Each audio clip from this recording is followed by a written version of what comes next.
بلکہ ہماری فنا کی طرف ان کو لے جانے والے ہیں۔ تو میں اسی نظم کو آپ کے سامنے رکھنے کی کوشش کروں گا۔ وہ اس طرح سے ہے کہ دیکھیں گے ہم اور آپ مل کے سمجھیں گے۔ میں مصطفیٰ صاحب کو بہت یاد کر رہا ہوں۔ مصطفیٰ مجاز صاحب جو آپ کی محفلوں میں آتے رہے ہیں، یہ وہ شخص ہیں جن سے ہم نے اپنے کالج کے زمانے میں بہت ساری چیزیں سیکھی ہیں۔ جب ہم کوئی غلطی کرتے تھے یا ہم کو محسوس ہوتا تھا کہ ہم کو کوئی چیز نہیں آتی ہے تو ہم ان کے پاس پہنچ جاتے تھے، اور ظاہر ہے کہ ان کی زندگی میں میں نے یہ کوشش کی کہ پیام مشرق اور زبور عجم اور جاوید نامہ کی باتیں آپ کے سامنے کروں، تو یہ بھروسہ تھا کہ جہاں میں غلطی کروں گا آج نہ کل وہ مجھے بتا دیں گے۔ یعنی اب ہم خود اپنے دور میں اپنے اس میں اساتذہ سے بھی محروم ہوتے جا رہے ہیں۔ یہ ایک قابل غور بات ہے، ذرا سا اس پہ آپ کو سمجھنا چاہیے۔ اس کلام کو سیف الدین اکرموف نے ترجمے کے ساتھ پیش کیا تھا، وہ میں آپ کو بتانا چاہ رہا ہوں، لیکن اس کا پس منظر تو بتائیں گے۔ 3 باتیں اس کے اندر ہیں۔ ایک مرحلہ یہ ہے کہ وہ تمام چیزیں تاریخ کی ہمارے سامنے تھی جہاں ہم نے ہارا ہے۔ اچھا، ہم نے ہاری کیوں ہے؟ جب ہم نے نئی نسل کو ہارا ہے تب ہارے ہیں، یاد رکھیے یہ بات۔ آپ یہاں آتے ہیں، آپ کے سامنے بات کرنے میں مجھے خود ہچکچاہٹ ہوتی ہے کہ میں آپ سے کیا کہوں۔ میں آپ کو، میرے پاس وہ بات نہیں ہے کہ میں آپ کو سدھارنے کی کوشش کروں۔ یہ ہے کہ ایز اے استاد میں آپ کے بچوں کے ساتھ بات کر سکتا ہوں۔ ایز اے استاد میرے اندر یہ کانفیڈنس ہے کہ میں آپ کے بچوں کو ترقی کی سیڑھیوں کی طرف لے تو جا سکتا ہوں، چاہے وہ چڑھیں یا نہ چڑھیں۔ لیکن میں جو ہے آپ سے کیا کہوں، یہ کہ میرا کوشچن ہے۔ ابھی ازدانی صاحب بول رہے تھے کہ نئی نسل کہاں ہے؟ کیا مسلمانوں میں کوئی نئی نسل بھی موجود ہے؟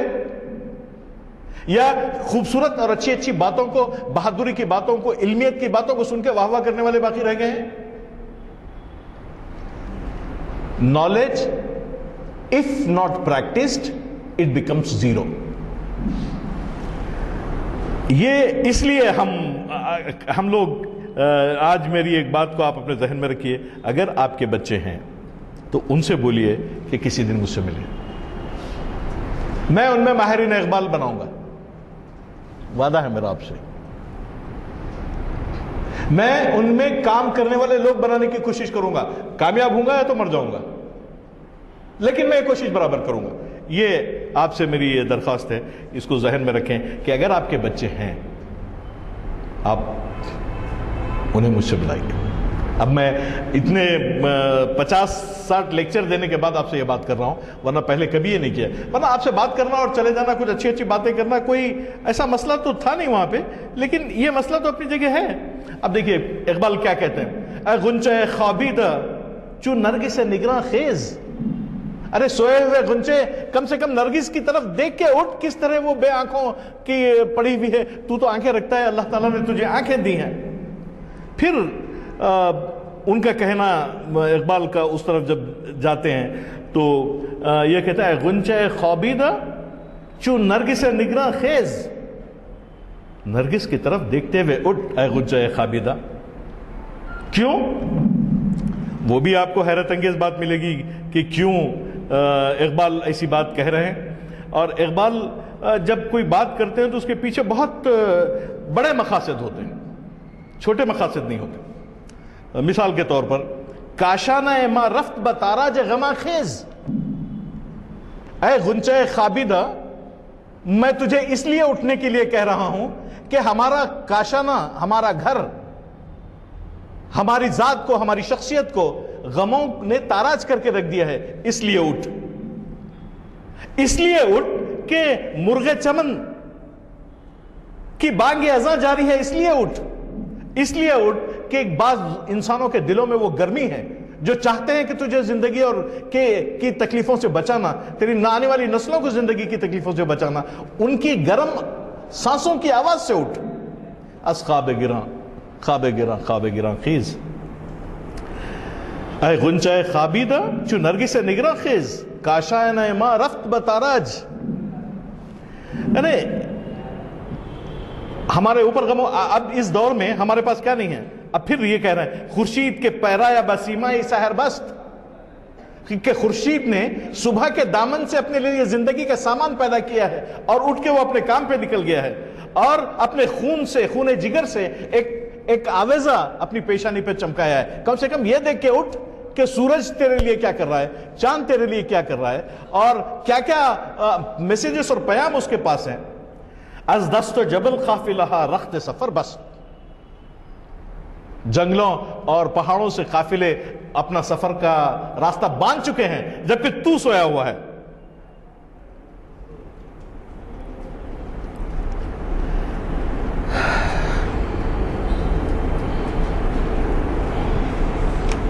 میں چاہتا تھا کہ یہ نظم آپ کو سناؤں، اور سناؤں گا ضرور انشاءاللہ کسی دن، کیونکہ اقبال کا جو سبجیکٹ ہے وہ بڑا انٹریسٹنگ سبجیکٹ ہے۔ اس سبجیکٹ پہ ہم جب گفتگو کرتے ہیں تو وہ جو ہے ملت اسلامیہ کی بیداری سے متعلق ہے، لیکن کون سی ملت اسلامیہ کی بیداری سے متعلق ہے؟ کہاں ہے وہ ملت اسلامیہ؟ کوئی بتائے مجھے کہاں ہے وہ ملت اسلامیہ؟ یعنی جب ہم باتیں کرتے ہیں یا لیکچر دیتے ہیں کسی سبجیکٹ پہ تو یہ توقع ہوتی ہے کہ ہم لوگ کہانیاں سنائیں اور آپ تالیاں بجائیں، لیکن میرا کوشچن آپ سے یہ ہے کہ آپ مجھے یہ بتائیے کہ ملت اسلامیہ ہے کدھر؟ اگر آپ اس وقت دنیا کی کیفیت اگر آپ دیکھیں اور دنیا میں جو ہو رہا ہے وہ دیکھیں آپ، تو ان سے کیا نتیجہ نکالا جا سکتا ہے؟ ناکارہ ہیں اور سوئے ہوئے ہیں۔ از گرمی ہنگامہ آتش نفساں خیز، اور پھر اس کے بعد از خواب گراں خواب گراں خواب گراں خیز، کہ ہر مرحلے پہ اقبالی بولتے کہ ارے یہ پکار رہا ہے آپ کو تو اس کی آواز سن کے اٹھ جا، ارے یہ دیکھ رہا ہے تم کو اس کو دیکھ کے اٹھ جا۔ بار بار اس نظم میں کی جو ٹیکنیکلٹی ہے اس میں از خواب گراں خواب گراں خواب گراں خیز، یہ بات ان کے سامنے آتی ہے۔ پھر آپ دیکھیے کہ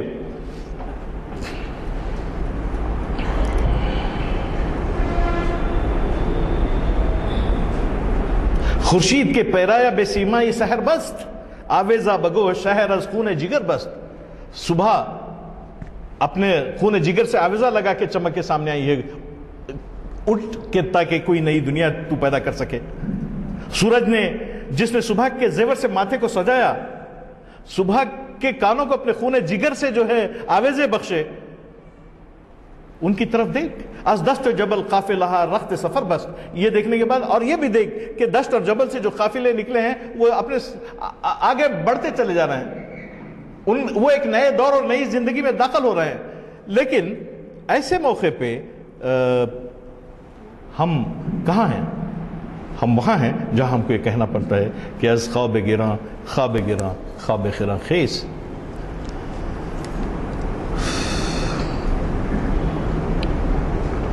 اگر ان قافلوں کا مطلب کیا دشت جبل کے قافلے ہیں، آپ کے سامنے جو قومیں ترقی کی رفتار میں اپنی تعلیم اور ٹیکنالوجی اور سائنٹیفک ڈیولپمنٹ کے میدان میں آگے نکل رہی ہیں، ان کی طرف اشارہ ہے۔ خالی کوئی پہاڑ جنگل اور کھیت خاور ہم مانند غبار سر راست، ہماری حالت یہ ہو گئی ہے کہ سورج جو ہے مشرق سب راستے کے غبار کے مانند ہے، اور ایک ایسی فریاد ہے جو بالکل خاموشی سے سورج خود ہم سے فریاد کرتا ہے کہ دنیا کی سب سے بہترین امت، دنیا کی سب سے بہترین قوم دنیا کو کوئی کنٹریبیوٹ کرنے کے لیے تیار نہیں ہے۔ یہ مرحلے سے نکلنے کے لیے اقبال ہر ذرہ خاک گرا خود خوردہ نگاہی، ہماری نظروں پر، ہمارے آنکھوں پر، ہماری عقل پر گرہ لگا دی گئی ہے، اقبال یہ کہہ رہا ہے۔ اور یہ کہہ رہے ہیں کہ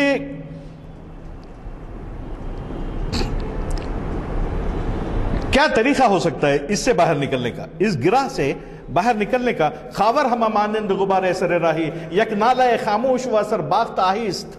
مشرق کا سب راستے غبار کی مانند ہے، وہ ایک ایسی فریاد ہے جو خاموش ہے، اور ایک ایسی آہ ہے جو بے اثر ہے، جس کے اندر کوئی اثر نہیں ہے۔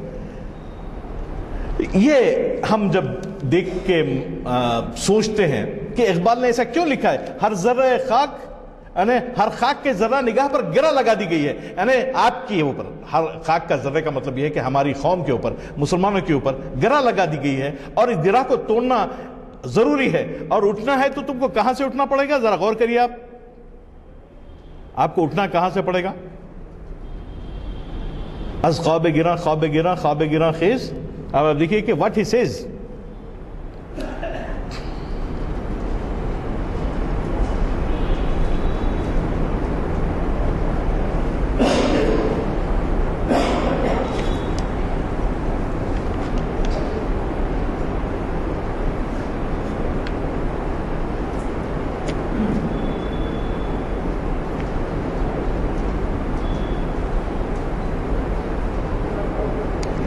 از ہند و سمرقند و عراق و ہمدان خیز. تمہاری قوموں کے اوپر, تمہاری نسلوں کے اوپر, تمہاری آنے والے دور کی ترقی کے اوپر لوگوں نے گراہیں لگا لی ہیں. ان کی منصوبہ بندی ہو گئی کہ آپ کو کچل کر رکھ دیا جائے. اس لیے اٹھنا ہے تو اس گہری نیند سے ان تمام علاقوں سے اٹھو کہ از ہند, از سمرقند و ہمدان. 2027 میں 100 سال ہو جائیں گے اس نظم کو لکھے ہوئے. 100 سال پہلے ایک شخص آپ کے لیے تڑپتا ہے.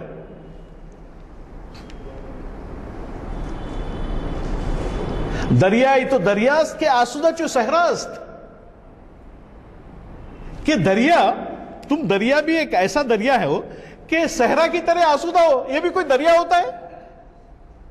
اگر دریا ٹھاٹے مارتا ہوا سمندر نہ ہو اور اس کی لہریں اونچی نہ ہو, یعنی ہمارے ذہنوں میں, ہمارے دل میں, ہمارے تہذیب میں وہ انقلاب, وہ تگودو کی کیفیت اور وہ اٹھان اور وہ طوفان ہے ہی نہیں جو ترقی کی طرف لے جاتا ہے.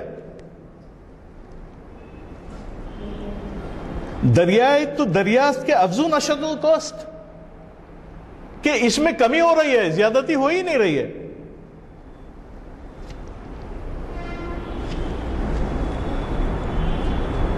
اس کا مطلب کیا ہے؟ دریائے تو دریاست کے آسودہ جو صحراست, صحرا کی طرح بیکار پڑا ہوا ہے. تماشا بیگانہ آشوب نہنگ.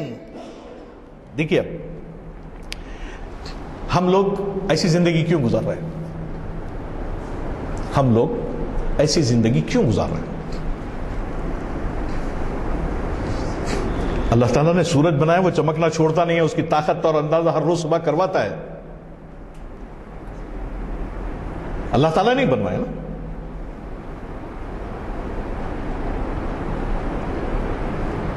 زمین اللہ تعالیٰ نے کس لیے بنوائی ہے؟ جنت میں جانے کے بعد کی زمین آپ کو پسند ہے, یا جنت میں یہاں سے یہ زمین استعمال کر کے جائیں گے آپ؟ یہ بات سمجھ میں نہیں آئی میرے اب تک کہ اللہ تعالیٰ نے کائنات میں انسان کو بھیجا اور یہ کہہ کے بھیجا کہ یہاں آئیں گے تو پھر اور ایک بھی جگہ میں بھیجوں گا اور میں جیسا بولا ویسے سننا. یہاں کچھ کرنے کے لیے تیار ہی نہیں بول صاحب. اس دنیا میں کچھ کرنے کے لیے تیار ہی نہیں ہے. بیگانہ آشوب و نہنگست چه دریاست. یعنی نہ تیرے دریا میں طوفان ہے, نہ تیرے دریا میں مگرمچھوں اور جیسی خطرناک چیزیں ہیں, نہ تو ان سے مقابلہ کرتا ہے, تو وہ دریا بھی کوئی دریا ہوتا ہے؟ از سینہ چاکا صفت موج رواں خیز. سینہ چاک کر کے ایک دوڑتی ہوئی موج کی طرح اٹھ کے کھڑے ہو جا. کیونکہ آج کل تو ہماری جو کیفیت ہے وہ آپ کے سامنے ہے. تو ابراہیم علیہ السلام نے جو معمار حرم ہے وہ ہمارے دادا ہیں. یہی ہے نا, کچھ غلط تو نہیں کہہ رہا مولانا میں, بولی. اور اس لحاظ سے ہم معمار حرم کے اولاد ہیں.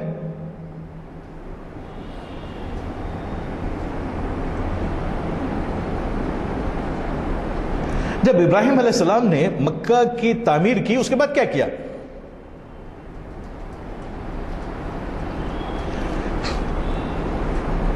ہم لوگ اپنی نسلوں کو دھوکہ دے رہے ہیں. یا تو ہم جاہل ہیں یا تو دے رہے ہیں. کیا دعا کی تھی جو مکے کے دروازے پہ لکھی ہوئی ہے؟ پھل پھول سے بھر دے. پھر ان کا پیشہ کیا تھا ابراہیم علیہ السلام کا؟ آپ مجھے بتائیے کسی نبی کا نام جس کے ہم نام لیوائیں. زندگی کے کس میدان میں ہارا ہے ان لوگوں نے؟ تو امتی ہر میدان میں ہارنے کو اپنا فرض کیوں سمجھتے ہیں؟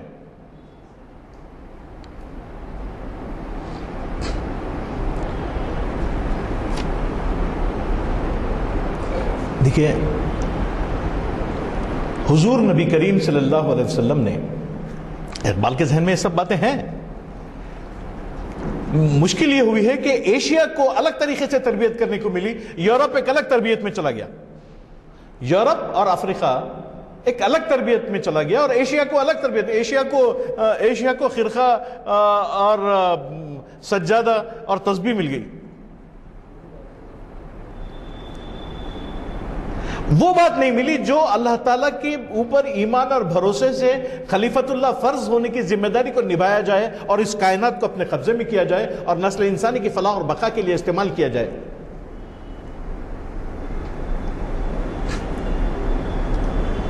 یہ سبجیکٹ ہم کو کہیں نہیں ملا، چنانچہ اس کے نتیجے میں ہو یہ رہا ہے کہ ہمارے بچے کریٹیو انڈیویجول بننے کے بجائے، ایک تخلیقی فرد بننے کے بجائے ایک ناکارہ، ایک بوجھ بن کے آپ کے سر پہ کاندھوں پہ سوار ہوتے ہیں۔ کیوں؟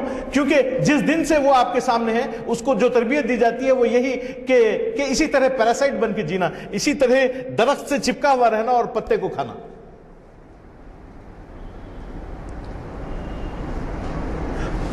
یہ جو غلطی ہے، یہ جو مسٹیک ہے، اگر ہم اس کو دور نہیں کر پائیں گے، اس لیے میں کہہ رہا ہوں کہ ابراہیم علیہ السلام نے جب حضرت اسماعیل کی جو تربیت کی، ذرا غور کیجئے۔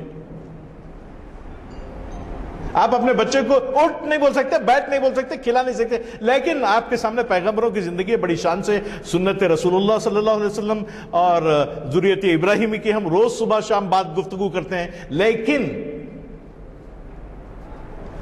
ہندوستان میں اس وقت دنیا میں آپ دیکھ رہے ہیں ناکارہ، شکست خوردہ، کچلی ہوئی نسلیں کون ہیں؟ دیکھیے، کوئی اپنے آپ کو دھوکہ دینے سے فائدہ کیا ہے؟ کیا فائدہ ہے؟ ہم نے وہ کام نہیں کیا ہے جو قرآن اور احادیث نبوی کے صفات میں تھا، اس کے نتیجے میں جو ذلت اور پستی ہمارے نصیب میں تھی وہ ہمارے پاس آ گئی۔ لیبیا، سیریا، افغانستان، عراق، ایران، اور اب پستی کا عالم آپ دیکھ رہے ہیں روز کے اخباروں میں۔ یہ کوئی مذاق نہیں ہے یہ۔ اور ایک بات اور یاد رکھنی چاہیے، اس کے لیے کوئی خاص قوم اللہ تعالیٰ نے مقرر نہیں کی ہے، اس لیے کہ آپ معمار حرم ہیں، آپ حرم کے معمار کے وارثوں میں ہیں، اور معمار حرم نے حرم کی تعمیر اس لیے کی کہ اس کو دنیا کی تعمیر کرنا تھا۔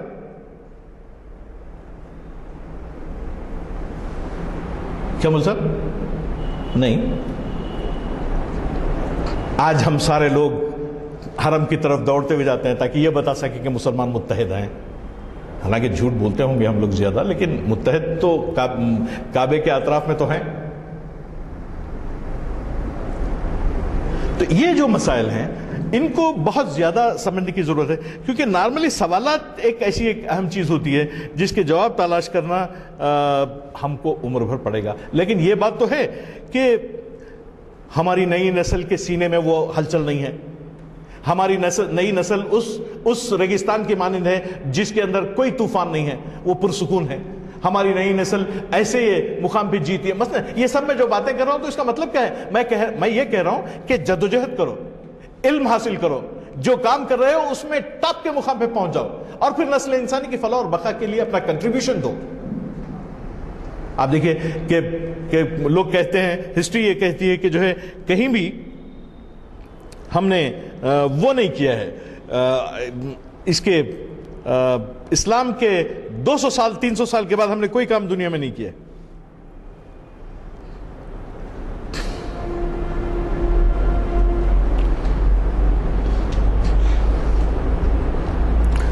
یہ کہنے کے بعد اقبال نارملی یہی کہتے ہیں کہ از خواب گراں خواب گراں خواب گراں خیز۔ بعض چیزیں تو آپ کو میں بتاؤں گا، آپ حیرت زدہ رہ جائیں گے کہ اس زمانے میں کس طرح یہ چیزیں آئیں۔ اگر ہم یہ اپنے بچوں کو سکھا نہیں پائے تو کوئی فائدہ ہے ہی نہیں، سمجھیے آپ۔ if we are not able to، دیکھیے این نکتہ کشائندہ اسرار نہا است، ملک است تن خاکی وہ دین روح رواں است۔ بالکل سیدھی سی بات کیا ہے؟ یہ نکتہ چھپے ہوئے راز کو ظاہر کرتا ہے۔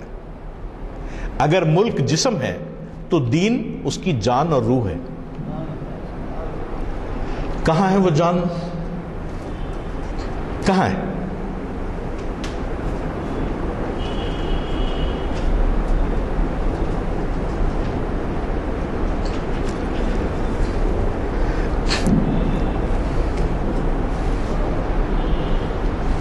این نکتہ کشائندہ اسرار نہا است، ملک است تن خاکی وہ دین روح رواں است۔ دین روح رواں ہے، اسی لیے اقبال کو پھر یہ کہنا پڑتا ہے کہ از خواب گراں خواب گراں خواب گراں خیز، از خواب گراں خیز۔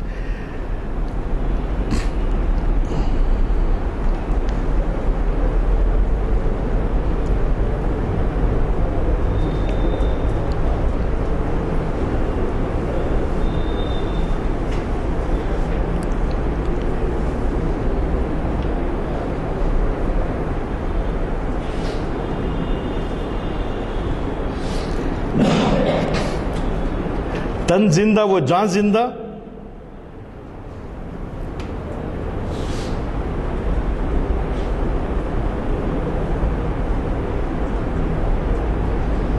ربتے تن و جان است۔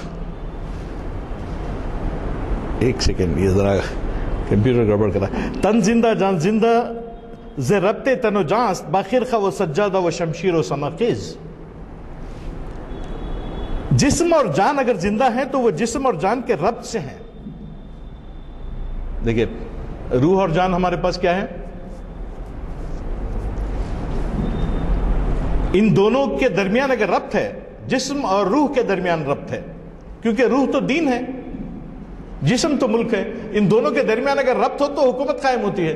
یعنی ہم انفرادی طور پر اپنی شخصیت کو اپنے کنٹرول میں لانے سے ناکام رہتے ہیں۔ تو اقبال یہ کہتے ہیں کہ تن زندہ وہ جان زندہ ز ربتے تن و جان است، تن اور جان کے ربط سے ہم اپنی زندگی کا ثبوت دیتے ہیں۔ اس لیے با خرخہ و سجادہ و شمشیر و ثنا خیز، جو کچھ تیرے پاس ہے وسائل، ان وسائل کو لے کے اٹھ کھڑا ہو تاکہ زندگی کی تیاری کرے اور نسل انسانی کی فلاح و بقا کے لیے کوئی کام کر پائے۔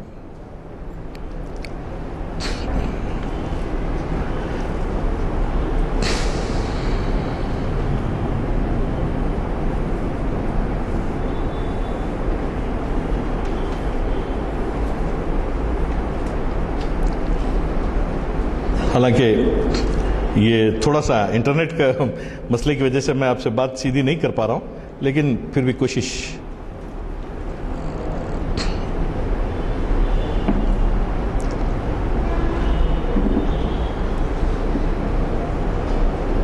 اب دیکھیے، دو باتیں تو ہم نے کی۔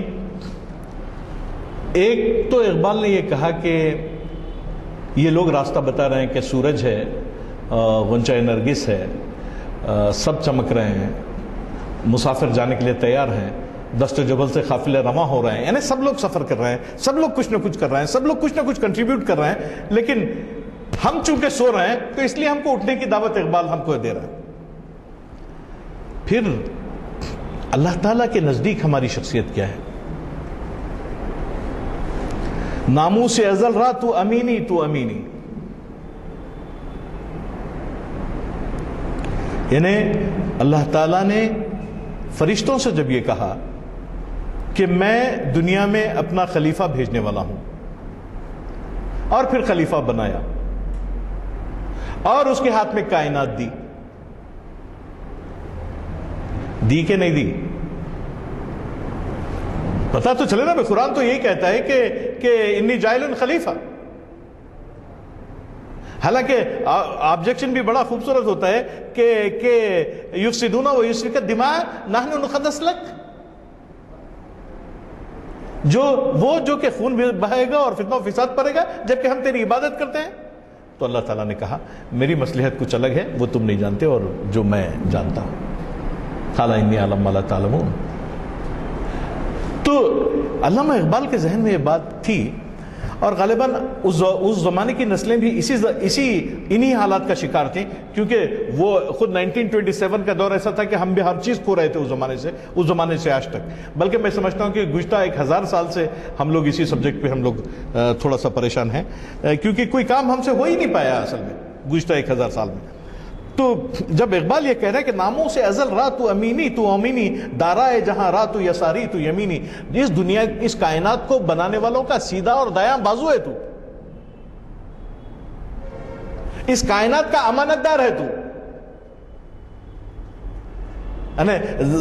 جہاں کا دایاں اور بایاں بازو ہونے کا مطلب کیا ہے؟ یہی کہ تو اللہ تعالیٰ نے انسان کو خلیفہ بنا کر یہاں بھیجا ہے، کائنات اس کے ہاتھ میں دی ہے۔ کیوں دی ہے؟ اس کی دعا معلوم ہوتا ہے، اہدنا الصراط المستقیم صراط الذین انعمت علیہم غیر المغضوب علیہم ولا الضالین آمین۔ اہدنا الصراط المستقیم کیا ہے؟ فلاح کا راستہ کیا ہے؟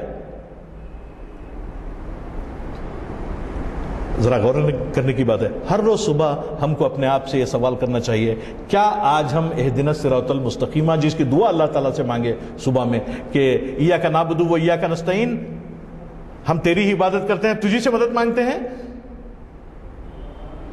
اہدنا الصراط المستقیم، کہ ہم کو سیدھے راستے کی طرف لے جائے۔ واٹ از سیدھا راستہ؟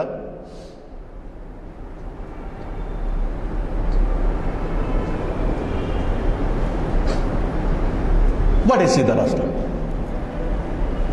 کوئی بتا سکتا ہے سیدھا راستہ کیا ہوتا ہے؟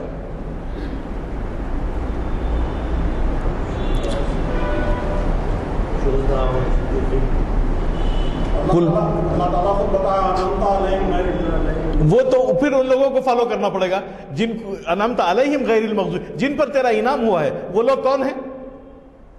وہ لوگ وہ ہیں جنہوں نے سڑکیں بنائی مدینہ منورہ میں، وہ لوگ ہیں جو مدینہ منورہ میں دیواریں بنائی، وہ لوگ ہیں جو مدینہ منورہ میں ہتھیار بنائے اور لوہے کی تلاش کی اور ان کو استعمال کیا۔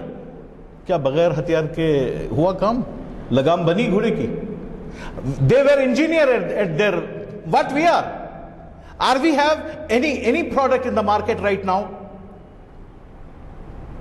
ارے ایک جوتا، کم سے کم ایک چپل تو بنائے ہوتے۔ ارے مطلب یہ کہ یہ سوال جتنا ویہمنٹلی میں آپ سے کر رہا ہوں، یہ آپ سے کرنا نہیں ہے، بلکہ ہم کو اپنے اندر کو جھانک کے دیکھنا ہے کہ we are not a contributor اور وی آر اے کنٹریبیوٹر۔ کیا ہمارا اس ترقی میں، اس جستجو میں کوئی حصہ ہے یا نہیں ہے؟ اور اگر ہے تو کیا ہے، اور اگر نہیں ہے تو ہم کو کیا کرنا چاہیے؟ اس وقت ایسا ہے کہ ہمارے ساتھ نہ یہ دنیا ختم ہونے والی ہے، نہ ہمارے بعد یہ دنیا ختم ہونے والی ہے، نہ اس کے بعد یہ دنیا ختم، وہ تو اللہ تعالیٰ ہی بہتر جانتا ہے کہ کب ہوگی۔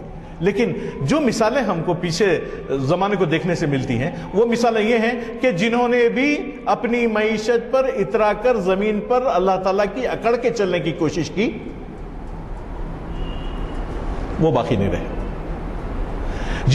جنہوں نے بھی اپنے علمیت، اپنی کسی نہ کسی خوبی کے اوپر فخر کیا، وہ بھی باقی نہیں رہے۔ جنہوں نے اپنی جسمانی طاقت پہ بھروسے کیا، وہ بھی باقی نہیں رہے۔ جنہوں نے سچ بولا، وہ بھی باقی نہیں، جنہوں نے جھوٹ بولا، وہ بھی باقی نہیں رہے، کیونکہ ہر ایک کا معاوضہ اس کے عمل کے حساب سے اس کو ملتا ہے۔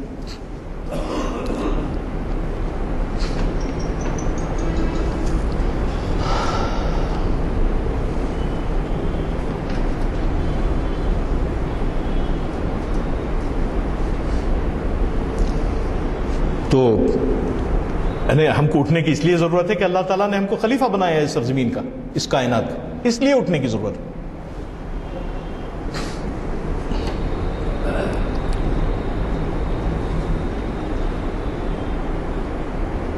اے بندے خاکی تو زمانی تو زمینی، صاحبہ یقین درکش و از دائر گما خیز، صاحبہ یقین کو پی، اللہ تعالیٰ کے اوپر ایمان کے سہارے یقین کی شربت کو پی لے، اور جو ہے کچھ کنٹریبیوشن کرنے کے لیے اٹھ۔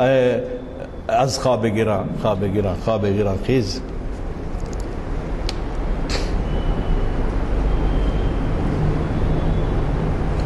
ایک بات یہاں اقبال بہت کچھ الفاظ استعمال کرتے ہیں، جس میں ایک یہ ہے کہ دل آویزی افرنگ، پرویزی افرنگ، شیرینی افرنگ، پھر کہتے ہیں چنگیزی افرنگ.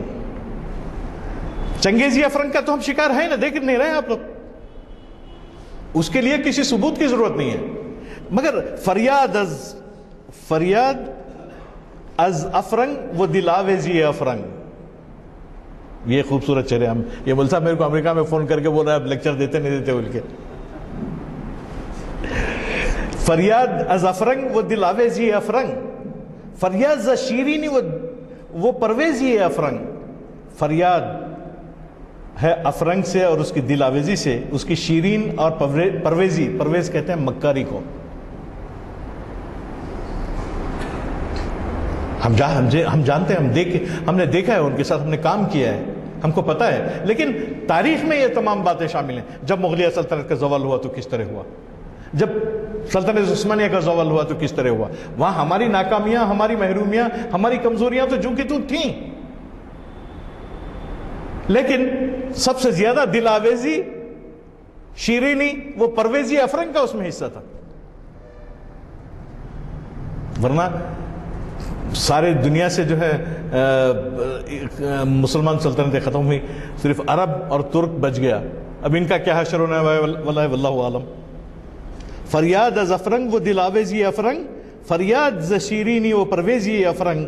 کہ ان سے ڈر کے رہو, یہ جو آپ کے سامنے بار بار آتے ہیں, اور ان سے عالم ہم ویرانہ ز چنگیزی افرنگ, عالم ہم ویرانہ ز چنگیزی افرنگ. ابھی میں آپ کو بتایا کہ کتنے ملک تباہ و برباد ہوئے ہماری نظروں کے سامنے, کتنی بمبارڈمنٹ ہوا, کتنے لوگوں کا قتل عام ہوا, کتنے گھروں کو ویران کیا گیا, کتنی دیواریں ٹوٹی اس سے. اس کا وجہ کیا ہے؟ جب آپ کے پیر میں مار لگتا ہے تو دوا کے لیے اس کے پاس جاتے ہیں, جب آپ کا بھائی مارتا ہے تو بچنے کے لیے اس کے پاس جاتے ہیں, جب آپ کو جو ہے علم کی حاصل کرنا ہوتا ہے تو اس کے پاس جاتے ہیں, جب آپ کو دواخانہ جانا ہوتا ہے تو اس کے پاس جاتے ہیں, جب کتاب لینے جانا ہوتا ہے. آپ کے پاس کوئی کتاب ہے اس مہینے میں؟ کسی نے اس محفل میں مجھے بتا دے کہ کوئی نئی کتاب پڑھی ہے. اچھا, ان تمام چیزوں کے باوجود ہم بہت عقل مند انسان ہیں, ان تمام چیزوں کے باوجود ہم لوگ بہت انٹیلیجنٹ لوگ ہیں.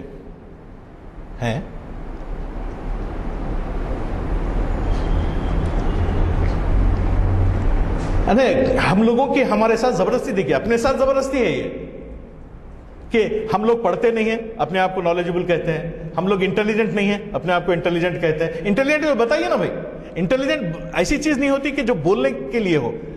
آپ صبح اٹھ کے کوئی چمتکار بتا دیجئے, کوئی پروڈکٹ بنا دیجئے, کوئی سروس نکال دیجئے, کسی کی جان بچائیے, کسی کی مدد کر دیجئے.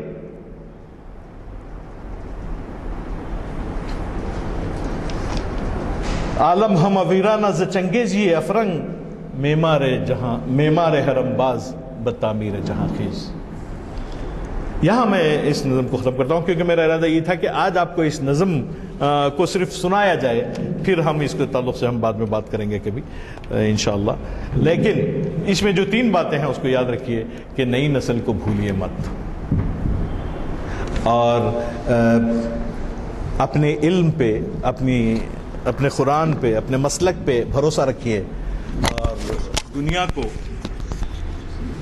اس قوت کی آنکھوں سے دیکھیے جو اللہ تعالیٰ نے آپ کو دی ہیں. تو بہت ہمارے بچنے کے امکانات ہیں, اور اپنی نئی نسل کو بچائے رکھیے وقت کی بربادی سے, ورنہ کوئی نہیں بچا سکتا. السلام علیکم حضرت. ابھی دعا ہوگی, اس سے قبل ایک اعلان. کیوں بھائی؟ اس سے قبل ایک اعلان کے لیے آپ سے وہ یہ کہ مستر مجاز صاحب کے بارے میں مجھے کئی تعزیتی جلسوں میں شرکت کا موقع ملا. میں نے تجویز کیا تھا کہ ان کا جو گھر کا راستہ ہے اس راستے کو کوچے مستر مجاز سے موصول کیا جائے بلدیہ میں. وہ فارسی کے معنی تھے اور لفظ کوچا جو ہے وہ فارسی ہے. آپ نے اس سے پہلے ابھی میں آپ سے کہہ چکا ہوں کہ ڈاکٹر منان کے رحلت کے وقت بھی ہم نے بنجارہ کی روڈ کے لیے مطالبہ کیا تھا. اسی طریقے سے ڈاکٹر مراد بہادر گوڑ کے انتقال پر بھی ہم نے یہی کہا تھا. لیکن بدقسمتی سے نہ تو وہاں کے